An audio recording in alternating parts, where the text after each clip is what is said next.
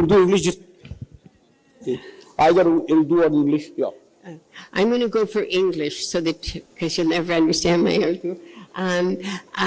First, it's an honor to be sitting here with Hamid and Umber. I mean, you know, really, and Mushad. So thank you very much. I think it's, as Hamid said, it's a broad subject, and a very difficult one to address. Ethics in journalism, I think, right now is in a difficult place. I think whether you're looking at the international media, whether you're looking at the American media, whether you're looking at the Pakistani media, I think that our industry is in a very difficult position, and in part, in my opinion, I think we've lost sight of what is our fundamental role as journalists. And our fundamental role as journalists is to inform. It's not to tell you what to think. It's not to tell you how to vote. It's not to tell you who to vote for. It's to help you understand, and understand as best you can any issue. And the more complicated the issue, the more important it is to be the voice of calm, to be the voice of reason. I've covered Afghanistan for many years, in Pakistan, but I also covered the war in Lebanon in 2006 between Hezbollah and Israel, and Central Asia and Iraq. And consistently, I found that the stories from within the countries are very rarely told as they are in the countries. And there is such a desire to have them fit into a narrative or into a sense of what others think it should be. I worked for Western Media. I worked for AP until Associated Press. So I have a good insight into that as well. And so, for example, in Afghanistan, after the fall of the Taliban in 2001, and to explain this, is when all the media from around the world arrived, they came with their idea of who the Taliban were, what was Afghanistan, what was the issues before, not with the idea of, I want to know, I want to understand, I want to learn. No, they came with the idea of, this is who they are. So why are you like this? There was a Taliban who had stayed behind, so he genuinely had wanted